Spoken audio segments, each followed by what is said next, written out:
At IST, we have different kinds of programs. One that focuses on building and nurturing more principal leadership in today's politics. One such program is Democracy Express.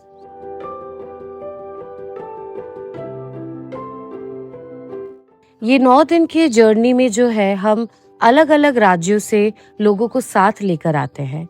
इस बार के democracy express 2024 में हमारे साथ 35 such young and aspiring politicians came together from different walks of life who want to reimagine public leadership and want to pursue principal politics.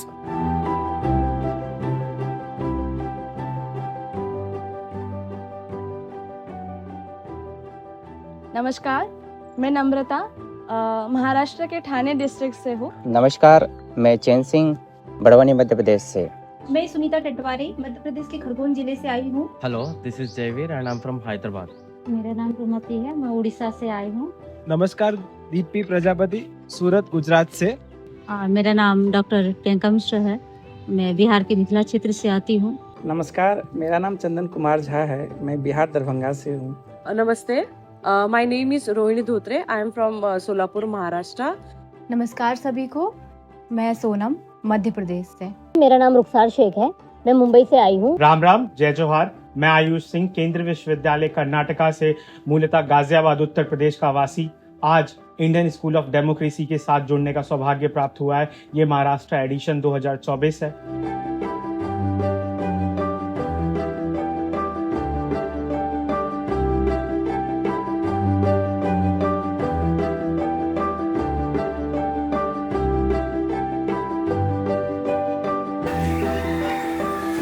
आपको एक नई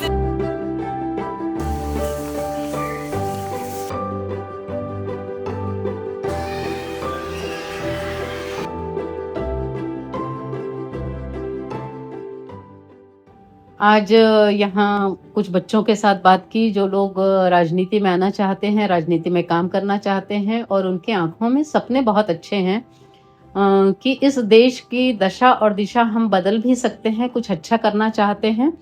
तो इसलिए उनसे बात करके बहुत अच्छा लगा और सबको इस बात की चिंता है कि देश में जो हो रहा है उससे बेहतर कुछ होना चाहिए। हम दुनिया के साथ किस तरीके से जा सकते हैं, किस हिसाब से हम आगे बढ़ सकते हैं। डेमोक्रेसी एक्सप्रेस 2024 में हमने एक पार्ट जो रखा था वो इमर्शन का पार्ट था, जो कि एक बहुत इंपॉर्टेंट पार्ट था। इमर्शन को भी हमने 2 चीज़ों में डिवाइड किया था, एक इलेक्शन इमर्शन था और एक मेंढा लेखा का विजिट था। इलेक्शन इमर्शन में पार्टिसिपेंट्स जो थे उनको हमने 4 कैंडिडेट्स की कैंपेन में डिवाइड किया था। हमारे पास जो कैंडिडेट्स थे 4 पार्टीज से थे। एक पार्टी जो थी वो बीजेपी थी, एक कांग्रेस थी और एक AIMIM पार्टी थी।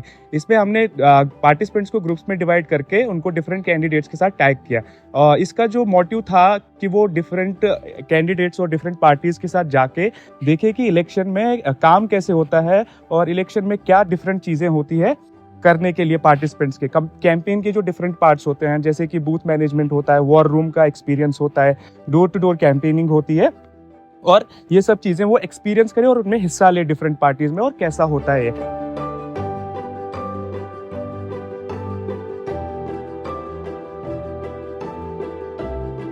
हम लोग ISD के जरिए इलेक्शन लाइव कैंपेन के लिए गए थे, जहाँ पे डोर टू डोर विजिट हुआ, इलेक्शन कैसे मैनेजमेंट होता है, लाइक कैंपेन मैनेजमेंट और booth level management. The election campaigns also taught us the energy that we need for this biggest democracy festival. And going on campaigns, we also identified what the voter wants and the voter needs. And further, this all facilitated us to get an understanding about the kind of politics that we wanted to do. Democracy express Maharashtra edition 2024 के माध्यम से मुझे महाराष्ट्र के गढ़चिरौली जिले के मेंढालेखा गांव में जाने का मौका मिला। मेंढालेखा एक आदिवासी बहुल इलाका है जो कि संविधान की 5वीं अनुच्छेद के अंतर्गत आता है।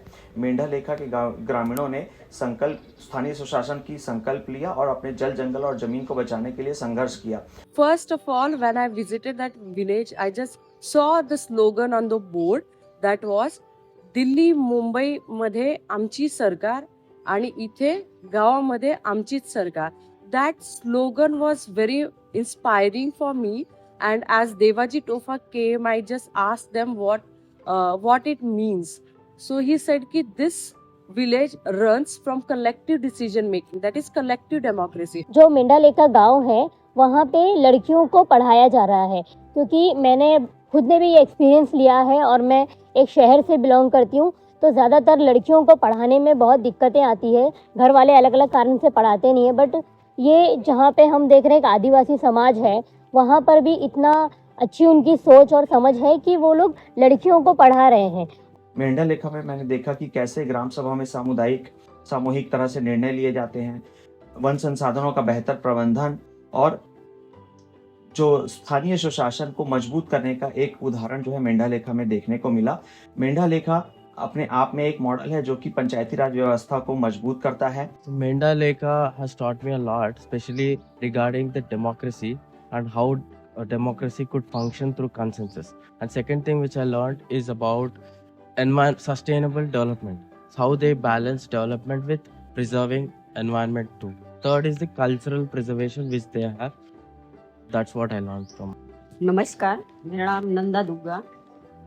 मेंढा लेखा एक लोकतंत्र के माध्यम से हम एक जो या मेंढा में एक संगठित गांव कैसे किए कि लोगों का सहभाग जरूर होना चाहिए। अगर लोग लोकतंत्र के हिसाब से अगर उनका क्या कहना है ये सभी को जानकारी से, यानी एक ग्राम सभा में हम एक सर्वसहमति से निर्णय ले रहे हैं और जो गांव में गांव विकास करना है, क्या कौन सी शासन के माध्यम से योजनाएं आती है जो किन लोगों को मिलना चाहिए, ये सभी नियोजन हम हमारे गांव में ही रखते हैं।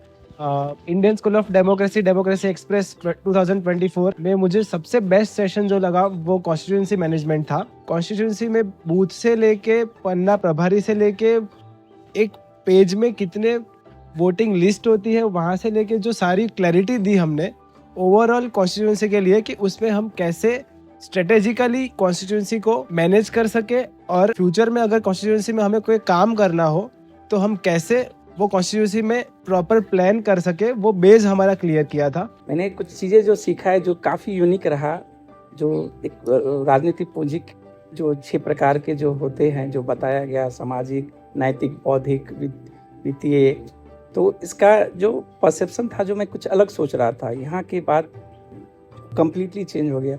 मैं यहाँ से जब मैं अपने क्षेत्र जाऊँगा, अपने पंचायत जाऊँगा, तो मैं ज़रूर इस पे वर्क करूँगा। इंडियन स्कूल ऑफ डेमोक्रेसी के डेमोक्रेसी एक्सप्रेस महाराष्ट्र एडिशन 2024 में हम अलग अलग जगहों पे गए, अलग अलग राजनीतिक समझ और अनुभव लिया, मगर इस सफ़र में सबसे ज़्यादा यादगार और सबसे ज़्यादा अनुभवी जो जगह रही वो वर्धा में सेवाग्राम बापू महात्मा गांधी जी का ये आश्रम रहा। क्योंकि इस आश्रम की खास बात है, यहाँ पे जो भी आता है वो एक ठहराव को महसूस करता है, वो आत्ममंथन को महसूस करता है। और हमें ये लगता है कि ये दो चीज़ें एक राजनेता में होनी बहुत ज़्यादा ज़रूरी है। और ये जगह एक मंदिर है सर्वोदय की राजनीति का, सच्चाई की राजनीति का और ऐसी राजनीति का जिसे सबका भला हो। तो हमें ये लगता है कि हमारे जो कोहोर्ट है, जो हमारे साथ इस सफ़र पे चले हैं, उनको ये सिद्धांतिक मूल्यों की शिक्षा होना बहुत ज़्यादा ज़रूरी है। इसलिए हमारा जो अनुभव यहाँ सेवाग्राम में रहा बहुत ही अच्छा था। हमारे पूरे कोहोर्ट ने यहाँ पे अलग प्रकार के अनुभव लिए, सर्वोदय का मतलब क्या होता है उसको जाना, सच्चाई का मतलब क्या होता है उसको जाना, बापू के विचार क्या थे उनका मनन किया। और मुझे लगता है कि उनके राजनीतिक जीवन में ये सभी सिद्धांत, ये सभी मूल्य और ये सभी जो लर्निंग्स थी, ये आगे जाके उनके राजनीतिक जीवन में बहुत गहरा और बहुत लंबा एक असर डालेगी। मैं इस ISD टीम का एक हिस्सा हूँ और आज हम सेवाग्राम में हैं।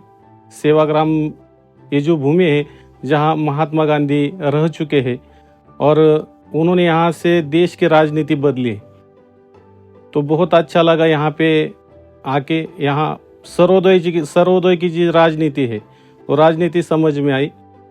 उसके बाद ये ISD का जो विजन है कि एक्टिव पॉलिटिक्स में अगर सक्रिय होना है तो सर्वोदय की राजनीति करनी चाहिए, इसलिए ISD के टीम के हम शुक्रगुजार है। और हमारे जो टीचर्स थे उनसे काफ़ी अनुभव मिला और इतने अच्छे तरीके से उन्होंने हमको ट्रेन किया और बिल्कुल इतने अच्छे से हमको यहाँ पर रखा। सारी व्यवस्थाएं भी मुझे बहुत अच्छी लगी।